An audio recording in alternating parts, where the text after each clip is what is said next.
Hello there, welcome everybody. It's Diorama Don here, and as you can see, the subject this time is a tram. Something that you would see in most major towns all over Europe, mid-20th century. So in keeping with the type of diorama that I make, just makes a change from a military vehicle. So it was easier to make this than the tanks that I've made. So we will get into the video of how I actually made it. Before that, please subscribe to the channel, click that like button, and you will be informed when new videos come along. So let's get into the video and see how I went about making it. So I've used parts of this train set that I bought very cheaply from China some time ago. It's just a cheap plastic toy thing, really. Unfortunately, it's a very strange scale. It's not 135, it's not 00, it's not HO. God knows what it is. They've made their own scale. Whilst researching, and I do research, I don't just throw these videos together, you know. Whilst researching trams from the mid-20th century, the gauge that they used was the same as a normal train gauge, except there was a thin gauge, a light gauge, that was a lot narrower than some. So there were cities in northern France that had a narrow gauge, So working out what it was, and it just so happens that this happens to be about the right gauge for a narrow gauge tramway from the mid-20th century. Are you following all this? Because I'm completely lost. But anyway, this is about the right scale for a narrow gauge tramway. Okay, I think we've got that sorted out. So this is a carriage that I had from the train set, a passenger carriage.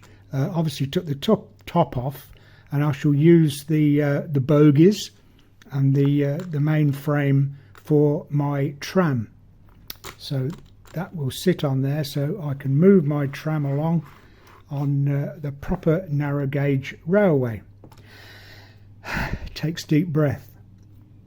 So the shape of the tram that I want, they're quite iconic, really. The shape of most trams of that era was the slightly rounded front and back. So that's the shape we've got there, just slightly proud of each side of the base there, so that I can put a rounded front on. So what I've done, this is all 2mm card, by the way. Thinner would be better. 1.5mm would be better, because it is a bit of a stretch to be able to bend 2mm card. So this is going on the front. This is the front section. So I've marked out the windows, and I've also marked out where, as the front is bent round like that, which isn't too much of a problem, but then there's like it's not a 90-degree bend, but a sharp bend, if you like. So the only way I can do that is this one I've cut out, is to make a groove on the opposite side that I want to, if I want it to bend round like that. On the opposite side, I've cut a V groove like that, which enables me to bend the card at the angle that I need, so that when I put it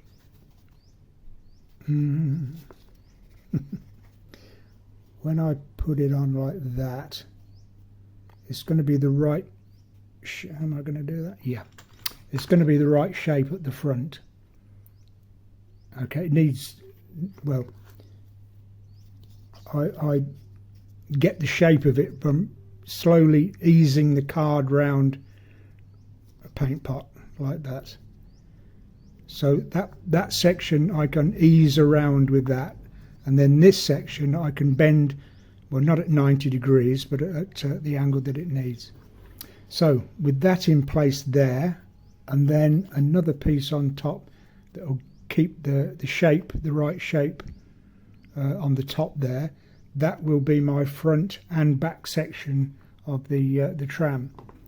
So then I need to make the middle sections and the door on the top. So I'll put these on, stick these on like that.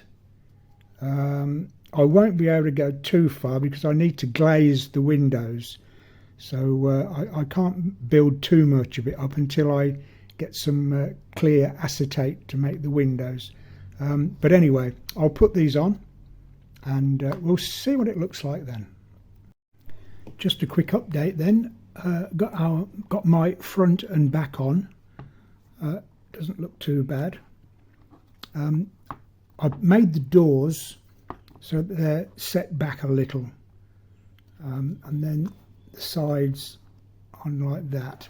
So I've already put some seating inside, so all I've got to do is put my doors in like that, and then the side on like that, and that will make up the whole of the main structure. All I've got to do then is make a roof, and well, yeah, that's all, just the roof really. Easier than I thought, a lot easier than making tanks. So I'll put the other side on and the other row of seating this side, and we'll see how it looks then. Okay, so I put the other side on, and I put a flat roof on the top, just a flat piece of cardboard rounded on the edges, and then there seems to be this kind of shape on the top of trams. I made it 3/8 high, but maybe it's a little too high in retrospect, but I'm going to leave it. But all it was a thinner piece of card, and then rounded on the ends, and then supported on the ends by these shapes, and then these bits. I have to say bits and things because I don't know what the proper term for everything is. Steps, I know steps. So we've got steps on all 4 doors, and because my bogie wheels are from a train, a tram is set much lower, so I've put these pieces in to bring it down to road level. It needs something on the ends as well. I'll maybe put something on the edge, on the end rather, just to bring it down to road level. But that's basically the shape that we need. On the top, the only thing I can do is look at photos on Google at mid-20th century trams, and try to fathom out what was on top there.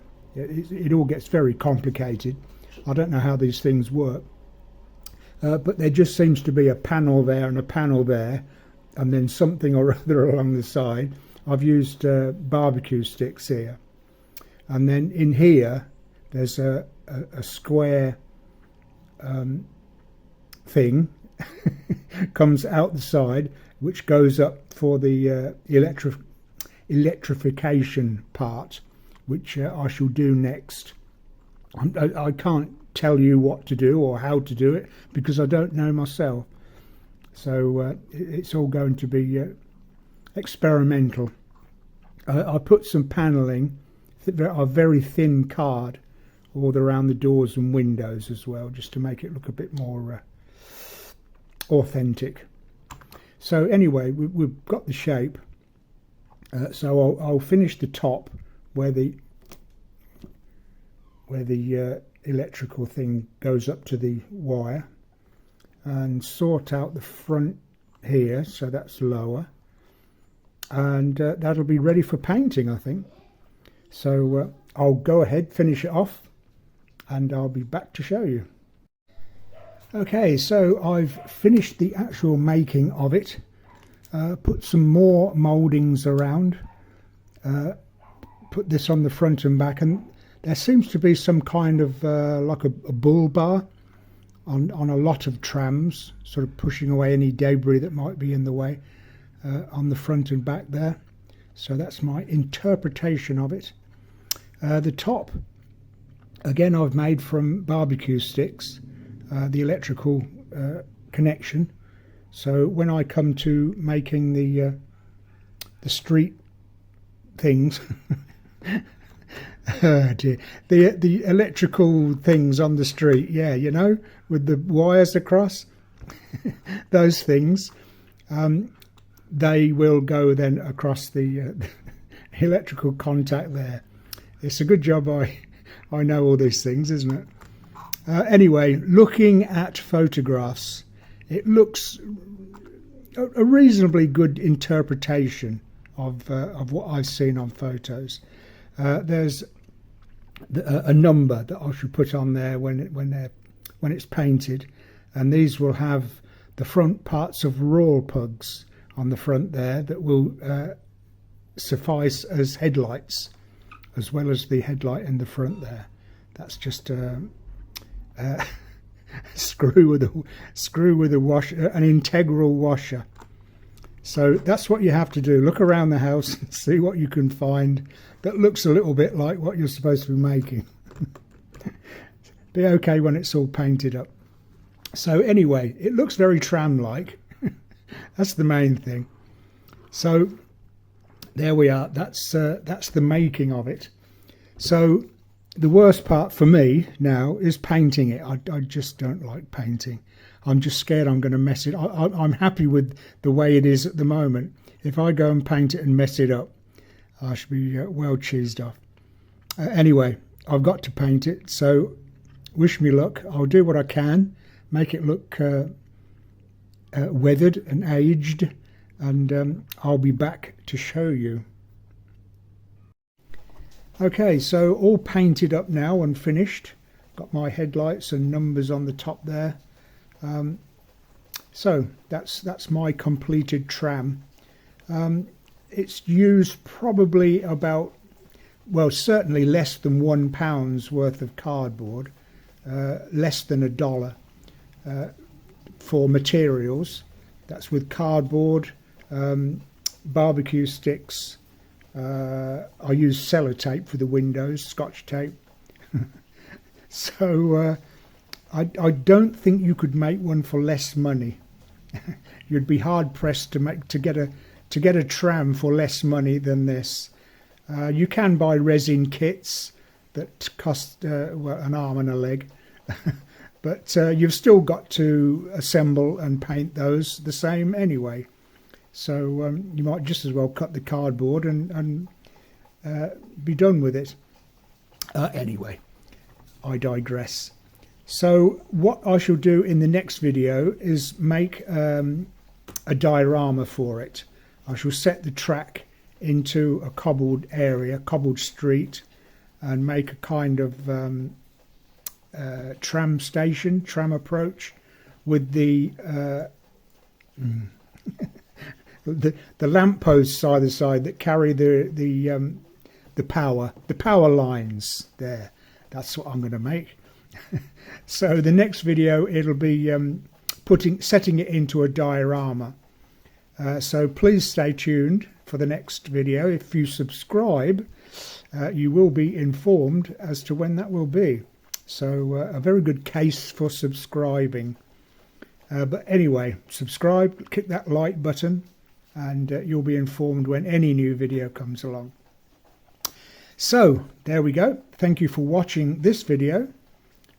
If you're interested, please have a go yourself. You've got nothing to lose financially, and I think I've given you a reasonable idea of well, how I went about this anyway. So again, thanks for watching. Please subscribe.